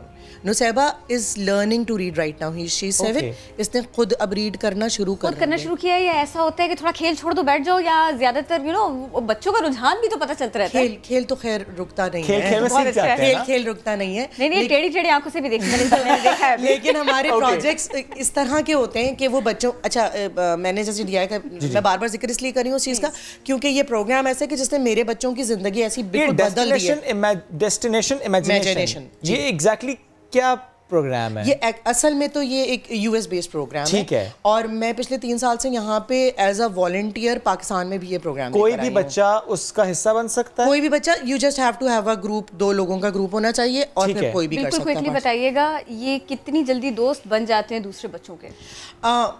Nusaiba बहुत जल्दी बन जाती हैं। हाशिम शुरू में लेट होते थे, नहीं करते थे, लेकिन अब जो है वो हाशिम इज लाइक इनको बातें बिल्कुल पहली बार हुआ ना कि मेरा ऑब्जर्वेशन किसी मामले में गलत साबित हुआ। मुझे लगा कि वो जल्दी दोस्त बन जाते हैं और ये बहुत देर में। इतनी स्माइल मैंने पहले जितने बच्चों को पास किया ना, वो मेरी गोद में बैठ के गए ना, आसपास मेरे करीब और दूर जा रहे हैं, वो मेरा फेवरेट है। अभी हम DI के लिए जो है वो US जब गए भी थे ग्लोबल फाइनल्स में, तो Hashim was representing Pakistan there, और हम जो है वो एग्जीबिशन में घूम रहे थे। Nusaiba was like social butterfly over there. किसी से भी जो है वो ऐसा नहीं कि या बटरफ्लाई तो बनी भी है। मुझे बताएंगे पहले हाशिम, आप ये ट्रॉफी आपको कब मिली? Citizen space team space competition पे हमारी कैटेगरी पे। कहाँ पे? पाकिस्तान से ओके हम लोग ऑनलाइन पे यू वन दैट। और नुसैबा ये शील्ड कहाँ पे मिली, किस कंपटीशन में? भाई की शील्ड पकड़ी तो कोई will get your own shields. चलो भाई टीम बनी हुई है भैया की और भाई की। ज्यादातर ये है मेडल्स हैं, ये हाशिम अपनी टीम के साथ ही जीते थे, तो इन्होंने ये उसके ऊपर बच्चे इतने प्यारे हैं, जिचारा बहुत सारी बातें करूं और आपके साथ तो एक सेशन अलहदा से होना चाहिए। जरूर चाहूंगी बिल्कुल बनता है, वक्त कम बहुत था। अच्छा लगा आप लोगों से मिलके, थैंक यू आप लोग आए। हुकूमत की जानिब से सयाहती मकामात से लॉकडाउन को हटाया गया था, इस सिलसिले में कुछ SOPs पहले बनाए गए, फॉलो कराए गए, बहुत कुछ हुआ। सयाहों की बड़ी तादाद ने नारान की जो खूबसूरत झील है ना सैफुल मुलूक, इसका रुख किया। तो हमारे नुमाइंदे साद बिन उवैस वहीं पर है, उन्हीं की तरफ चलते हैं। जी साद।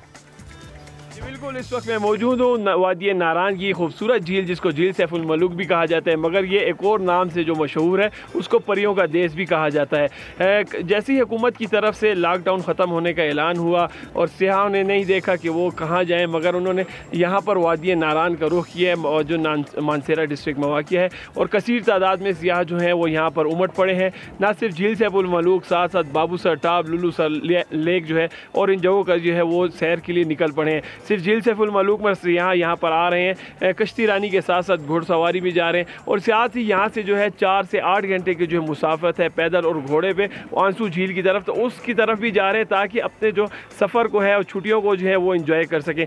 कसीर तादाद में यहाँ पर सियाए हुए हैं जो फैमिलीज़ के साथ हैं वो इन्जॉय कर रहे हैं। अगर मैं बात करूँ कश्ती रानी की और इसके अलावा यहाँ के मौसम की, तो यहाँ का वादी नारान के मौसम का कुछ पता नहीं लगता। अगर 1 घंटा बादल हैं तो उस वक्त फिर फ़ौरन धूप भी निकल आती है। आज ज़रा मौसम में थोड़ी सी शिद्दत देखने में आई है, सूरज की तपिश है, मगर सियाह उसको छोड़े बगैर अपने शहरों को, कोई पंजाब से है, कोई कराची से है, सब जो है अगस्त की गर्मी को छोड़कर यहाँ पर जो है मौसम को और यहाँ की खूबसूरती को एंजॉय करने के लिए यहाँ पर आए हैं। जी शुक्रिया। सात दिन हो गए आपको मैं अपडेट कर रहे थे इस बारे में। अच्छा बिल्कुल क्विकली हम आगे बढ़ते हैं। स्पोर्ट्स की एक नई दुनिया आबाद हुई, हम अब उसका तस्करा करते हैं। उसके कलर्स ही कुछ और हैं, उसके नॉर्म्स ही कुछ और हैं, और साथ के साथ इसमें जो इकोनॉमी का तड़का ना वो भी कुछ और है। किरण को कहा जाता है कि ई स्पोर्ट्स जो है ना, इसकी इंडस्ट्री सबसे बड़ी इंडस्ट्री बन चुकी है। रिवायती खेलों की तरह ई स्पोर्ट्स के भी अपने प्रोफेशनल खिलाड़ी हैं, कमेंटेटर्स हैं, सेलिब्रिटीज़ हैं, लेकिन पाकिस्तान में इसको अभी तक सनद की हैसियत हासिल नहीं है, जबकि इम्कान ये किया जा रहा है कि ई स्पोर्ट्स और इम्कान है किरण के ओलंपिक्स में शामिल किया जा सकता है। बहुत सी गेम्स हैं, मुश्किल नाम से मैं खेलता नहीं हूँ, लेकिन फिर भी आपको बता देते हैं कि कुछ खिलाड़ियों से पूछ लेना, कुछ खिलाड़ियों से पूछना। Tekken 7, League of Legends and एक और थी किरण, डोटा 2, राइट? या Dota 2। Okay fine. We have Mohammad Hamza, he is the CEO of E sports academy Pakistan. We have Rizwan and Taha, आप डायरेक्टर हैं। आप सबको वेलकम करेंगे। हमजा, स्टार्टिंग फ्रॉम यू, सनत का दर्जा नहीं दिया जा रहा पाकिस्तान में, इससे नुकसान हो रहा है? और स्पोर्ट्स में, इसमें ई स्पोर्ट्स में लोगों का इंटरेस्ट कितना बढ़ रहा है? ई स्पोर्ट्स में इंटरेस्ट बहुत ज़्यादा है, क्योंकि ये $1 बिलियन इंडस्ट्री है और पाकिस्तान के अंदर बहुत बेशुमार टैलेंट है। एक टैलेंट अरसलान ऐश, उनके जैसे 100 और लोग हैं जो गेम्स खेलते हैं, लेकिन एक प्लेटफॉर्म ये प्रोफेशनल जिस पे वो ट्रेन हो सके, प्रोफेशनल एनवायरनमेंट मिल सके और आगे जा सके। और ये पहली एकेडमी है जो आप लोगों ने कायम किया, तो ताहा इस एकेडमी में एग्जैक्टली होता क्या है? कोई खुद से आके एनरोल होता है, आप लोगों को देखते हैं कोई गेम्स खेल रहा है, तो क्या होता क्या एग्जैक्टली? होता ये है कि बेसिकली ये प्लेटफॉर्म है। ओके, ये प्लेटफॉर्म ये है, माइक ऊपर करना पड़ेगा। ये प्लेटफॉर्म ये है कि हम लोग, जैसे ये बाहर से आया है, इसने प्रॉपर इसमें वो मतलब इसने एफिलिएशन की है APU यूनिवर्सिटी से, एशिया पैसिफिक यूनिवर्सिटी है। तो हम बेसिकली एक प्लेटफॉर्म दे रहे हैं जो यहाँ पर जो लोकल गेमर्स हैं उनको एक प्रोफेशन बनाना है, मतलब एक प्रोफेशनल गेमर बनाना है, जो अभी तक नहीं था।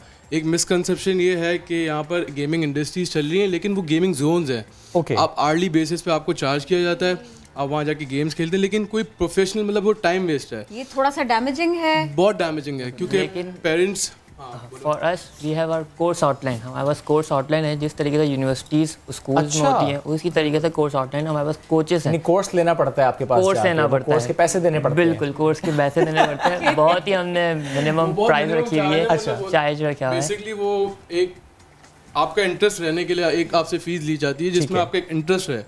बाकी तो आपको ऐसी सर्विसेज मिल रही हैं जो ऑलरेडी यहाँ पर अभी है नहीं। अच्छा, मतलब ऑलरेडी आपने जैसे कोचेस हैं, आपके पास इंटरनेशनल सेमिनार्स होते हैं आपके, तो वो आपकी स्किल्स पे बहुत मेहनत की जाती है, जिससे आपको एक प्रोफेशनल कॉम्पिटेंट, मतलब आपको प्रोफेशनल कॉम्पिटेंट बनाया जाता है कि आप कैसे उनके साथ कंपटीशन में आप जा सकते हैं। कॉम्पिटिशंस होते हैं, इसके इवेंट्स होते हैं, कब कब होते हैं, थोड़ा सा बताइए। हर गेम का डिफरेंट है। हर गेम के फॉर इंटरनेशनली TI होता है, जिसके अंदर Dota 2, CS:GO, league of legend, taken 7 हर चीज़ के होते हैं। और Dota 2 की सिर्फ कैश प्राइस $34 मिलियन है, सिर्फ cash price, just for one game. ये एक गेम की बात सिर्फ एक game, $34 million is just announced 2 days ago। Rizwan, ये मुझे बताएं, ये PUBG भी इसी में आती है? बिल्कुल, PUBG भी सिखाते हैं। PUBG बेसिकली एक गेमिंग मोबाइल मतलब थोड़ा सा डिफरेंट मतलब उसमें आ जाती है, लेकिन PUBG भी अब PUBG में बहुत इनरोल्ड हो गए। बेसिकली जितने यूजर्स होंगे ना, उतना ज़्यादा गेम को इंटरनेशनली कंसिडर किया जा सकता है। और हर रोज़ एक नई गेम आती है, जैसे वैलोरेंट एक नई गेम आई है, इट्स जस्ट 1 or 2 months, और वो अब इतनी मकबूलियत पे पहुंच गई कि पाकिस्तान के अंदर भी प्लेयर्स आ रहे हैं। अब हमने उसका भी कोर्स निकाला है कि पाकिस्तान उसके अंदर पीछे ना रह जाए, ऐसे ही बहुत पीछे है, लेकिन उसको इस गेम के अंदर पीछे ना रह जाए। तो हमने उसकी टीम भी बनाई है, उसकी कोर्सेज भी करा रहे हैं, साथ साथ जो गेम 10-12 साल से, जैसे CS:GO 10 साल हो गए, Dota 2 बहुत अरसा हो गया, तो उसकी भी हमने टीम्स बनाई है और वो अभी भी खेल रही हैं। पर्सनल इंटरेस्ट है तो ई स्पोर्ट्स की तरफ आ रहे हैं, और फिर उसके बाद में ख़ुद को ग्रूम करने की कोशिश कर रहे हैं। आप लोगों का हेल्प रह रहा है, बिल्कुल बात भी कीजिए, साथ में सवाल भी हो जाए, पर्सनल भी लोगों का, फिर उसमें आप लोगों को देख कर के भी हो लोगों का इंटरेस्ट, और फिर ये कि ये एक सनत है। तो ये पाकिस्तान के लिए कितना इसमें कारोबार है, इसमें कितनी वुसअत है, कितना इसमें पैसा कितना है, क्योंकि आजकल देखिए मुश्किल है, इकॉनमी के लिए कितना बड़ा सहारा है ये थोड़ा सा समझाइए। अब देखें, जैसे for example Arsalan Ash Tekken 7 के प्लेयर है, वो $1 मिलियन मतलब जीत कर आए, तो वो हमारे पास आ रहा है, टैक्स आ रहा है। हमारे प्लेयर्स वर्चुअल गेम्स खेलते हैं, जैसे हमारी खुद की Dota 2 की टीम इंडिया के टूर्नामेंट के लिए वर्चुअल कोरोना वायरस के दरमियान जितने गेम्स खेलेंगे उतने डॉलर्स पाकिस्तान आएंगे। हम तो चाहते हैं डॉलर पाकिस्तान में आ जाए। और साथ साथ जॉब अपॉर्चुनिटीज़ मेन है, जॉब अपॉर्चुनिटीज़ इस तरीके से है कि गेम प्ले तो साथ साथ है, जो गेम्स खेल रहे हैं उसके पीछे team management, team manager, brand manager, event organiser, event heads, बहुत से जॉब अपॉर्चुनिटीज हैं। कमेंटेटर्स, गेमर नहीं होना माइक, आपने प्रोफेशनल गेमर नहीं होना, मतलब अगर आपने हमारे पास लैंड करना है तो आपने प्रोफेशनल गेमर नहीं होना, मतलब यू कैन बी मतलब एनीवन, आप कोई भी इंडिविजुअल हो सकते हो। हमने कहा छोड़े हैं वो जो हम यूनिवर्सिटी में कोर्स लेते थे, आपसे लेते हैं कोर्स, एक गेम कर खेलते हैं। आप ब्रांड मैनेजर बन सकते हो, आप क्रिएटर स्टूडियो संभाल सकते हो, मतलब इसके मतलब इस इंडस्ट्री में इतनी ग्रोथ है और इतनी अपॉर्चुनिटीज़ हैं, तो आपने मतलब आप कोई भी शोबे में जा सकते हो। मतलब अगर आप में आपका इंटरेस्ट है टीम मैनेजमेंट में, तो आप टीम मैनेजर बन सकते हो, इवेंट मैनेजमेंट में तो इवेंट मैनेजर बन सकते हो। आपका बेस्ट है, बिल्कुल, जो आप उसमें बेस्ट मर्जी से। मुझे थोड़ा सा ये बताएं, क्या कह रहे थे? नहीं आप बोले। बहुत शुक्रिया आपका। मैं ये कह रही थी कि मुझे ये बताएं ना थोड़ा सा आप इस बारे में, जैसे हम लोग अब देखिए पाकिस्तान में तो क्योंकि बहुत कम फर्क समझ है इसकी, तो हम ये सोचते हैं कि अच्छा ई स्पोर्ट्स है, एक लड़का होगा या जो भी जिसको इंटरेस्ट है लड़की को, वो लोग बस बैठ करके वो स्टिक टू होके खा नहीं रहे होंगे, पी नहीं रहे होंगे, कोई एक्टिविटी नहीं होगी, खाना नहीं खाना होगा, दुबले सूख जाएंगे बिल्कुल, और निगाहें जो है ना वो स्क्रीन पर गड़ी हुई होंगी। ये ऐसा ही है, वाइस वर्सा भी हो सकता है, कोई मोटा भी हो सकता है। नहीं, ये मैं आपको वो बता रही हूँ जो लोगों की सोच है, जो लोगों को लगता है। ऐसा बिल्कुल भी नहीं है। नहीं, एक तरीके से जैसे एक हमारी एक इंडस्ट्री, मतलब हमने इसमें ये कोशिश की है कि अगर हम प्लेयर्स को सिर्फ इस ट्रेनिंग वर्चुअल ट्रेनिंग की तरफ नहीं, हम इनको फिजिकल ट्रेनिंग भी दें, क्योंकि एक प्लेयर के लिए जरूरी है कि वो मेंटली भी फिट हो, फिजिकल फिट भी हो। बात में वक्त बड़ा कम है, सोच को बदलने के लिए ये खोला गया है। ग्रेट, लास्टली बस वक्त में कम है। नेक्स्ट इवेंट कौन सा आ रहा है, बड़ा इवेंट जिसमें आप लोग तैयारी कर रहे हैं? TI11 आ रहा है। कब है?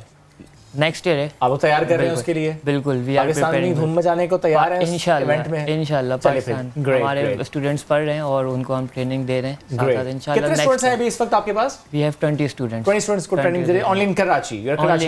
नहीं, हम हमारे ऑनलाइन कोर्सेज में। ठीक है। हमजा, ताहा and Rizwan, thank you so much for being with us today. हमने आज स्पोर्ट्स की वक्त हो गया खत्म, आपसे करेंगे मुलाकात कल। बहुत सा ख्याल रखिए, बाहर जाएं तो मास्क पहन कर जाइए। कल तक के लिए अल्लाह हाफिज।